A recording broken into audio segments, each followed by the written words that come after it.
Can I ask, like your writing process? I mean, like, do you guys, I mean, did you write all the music first, or did David have lyrics already? And you Uh, guys put it on the music over top of his lyrics. so it always kind of changes, I feel, and like the way we used to do things, um, you know, were very lyrics first, Right. um, and a lot of that stuff too, you can kind of see in like Josh and David working together, because they have written the majority of King's stuff. Yeah. Um, Together, and a lot of it will start with David. And it may not be vocals, it may be a theme or a Yeah. color or some kind of reference. We do a lot of like looking at movie soundtracks, Oh, damn. movie scores and Okay. stuff. To kind of try to capture that kind of vibe. Yeah. Especially with a record like La Petite Mort. Hmm. Um, Very heavily influenced by like movie soundtracks. Um, Mm. Lost Highway soundtrack, stuff like that. Uh, and this record, I guess, is kind of a mix. Right. Um, his idea for the record, or his idea for doing these records this year, was everybody in the band write 10 songs. It's individually. Okay. Okay. And then just kind of come together and see, who's got what. Because, at that point, you've got at least 40 songs. We're trying to do 3 records this year. So it's a good start on, building on stuff. But you see, all right, well, we like this song and we'll put something to this. So some songs did start with like David just sending like a acapella voice memo. You Yeah. know, he might have an idea for a part and he might be tapping out a tempo or something while he's doing a little vocal thing. Hmm. And then some things, might be, it might start. I might have uh, started it, or the drummer, or the guitar player. Um, so it kind of changes now that you have more heads in the writing room, I Yeah. guess. You know what I mean? Um, Especially for stuff like this, the Rust Belt new metal, because there's still 2 more to come after this one that's already out. Oh, you Um, serious? yeah, so There's there's there more? there are 3 records. There are 3 records that'll be out this year. So Rust Belt one's already out. Okay, right? We just recorded Rust Belt 2 a couple weeks ago or so. Um, and then Rust Belt 3 will get recorded later this year, somewhere in between these tours that we're doing. Right. Um, because we've already done 1 month long tour this year earlier with Upon a Burning Body, who was also on the Mayhem Ah, Fest. yeah. So yeah, it's been a lot of reunions this year. Wow, that's We cool. did that tour. We got another tour next month in Okay. Europe, and then we're working on something else later this year, along with some shows that we're doing in Michigan. But um, the third record will get recorded around that time. But like I'm Right. saying, like we're doing 3 records, so um, there's a lot of we're kind of just going about it however way we can, rather than just like sitting there and being like, okay, like we're gonna do it like this one way. And you can kind of see it in uh, Rust Belt. The first record I think feels very cohesive because most of those songs, um, JP, our drummer, had written like himself. So it's kind of Right. a uh, there's a certain style there, Yeah.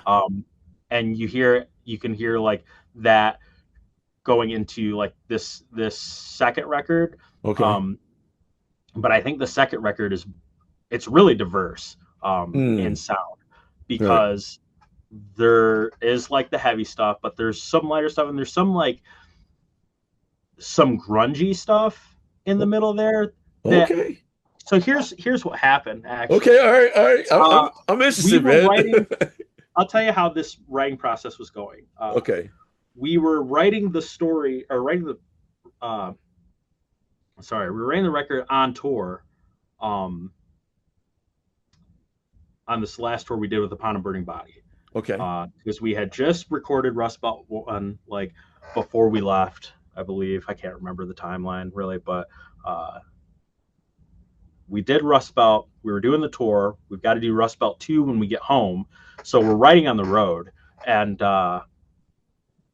every day I'm like in the van or in a green room or something. And I've got, got my guitar and I'm playing on a little practice amp, recording little voice memos, trying to come up with songs. And I'm, thinking like, okay, Rust Belt 2, we're just going to keep going on this heavy train, whatever. And then I start writing riffs and they're just like these spacey, grungy riffs. And I'm like, and we're just kind of, we're not ones to get in our own way when it comes to music. We're not going to sit and be like, I got to write a heavy song or I got to write a folky song or I got to write, you know what I mean? Like we're just going to write and whatever comes out is what comes out. And it's either, it either passes the vibe check or it doesn't. But everything I was coming up with just sounded like grungy. And I was like, I don't know why I'm in this mode. So, and I'm like, I'm like, you guys might not be feeling this shit at all, but this is where I'm at right now. And, right.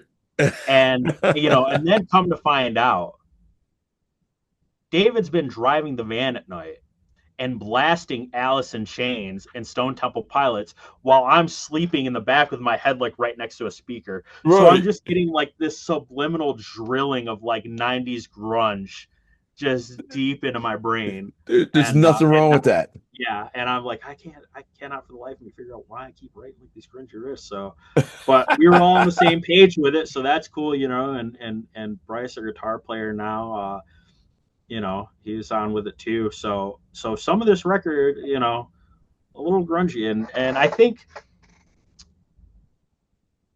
we set the tone already with the first record, like, new metal's here to stay sort of thing. You know what I mean? Yeah. Like, this is, kind of going back to our roots. Like this record's very much about like who we are, where we're from, like, kind of how we came out, 10 years ago. Yeah. And kind of made this like bold exclamation of like, this is where we're from and what we're about. Right. Kind of the same thing here, but as awesome, as it is to be doing 3 records in a year, there's no need to do the same thing 3 times in a row. So then people just get bored of it. Right. Oh, and I always say like, if you like the first record more than the second record, first one's still there. Keep listening to it, So that, with anything, like, you don't like the direction that we're going with something, and you like the old stuff, it's not going anywhere. You can still hear it. We'll still be playing it live. It'll be all right, But you should expect some growth and evolution out of any artist you enjoy, because that's the point, right? That's the exactly. Yeah. The point is growth and to branch out and experiment, and that's the beauty of music, is it can take you anywhere. Exactly. So why be afraid of that? Why fight that? Right. And that's kind of the outlook there. So it's still, but I think it still fits. There was a moment where we're kind of questioning does this still fit the new metal vibe? Yeah. And I say it does, because I mean, new metal, lots of early new metal is rooted in that grungy sound, or kind of carried over into it. Because I mean, you would call Stained a new metal band, right? Exactly. Yeah. But like, listen to those songs. I know. Listen to Fade, very grungy. Mm-hmm. Very. Very, very Pearl Jam influenced, So it'll be all right. Man, hey, what's up, y'all? This is Will Dorsey Jr., Talk Music Podcast. If you like what you see, please hit that subscribe button. That little red button on there, just hit it. That will help me out tremendously. If you can also, subscribe to our YouTube channel, that will also help me. And if you wanted to download our podcast on Apple or Google or Amazon or even Spotify, you can check us out on there. Hope you guys enjoy the show. Today's episode is brought to you by our sponsor, eRecord Studio, the new way musicians rehearse, record, and share their eRecord sessions on social media. Visit ERS on eRecordstudio.com. Download this amazing app on Google and Apple Apps stores. Visit us on www.talkmusicpodcast.com. Subscribe to our YouTube channel. Download our podcast on Apple, Google, Amazon, and Spotify.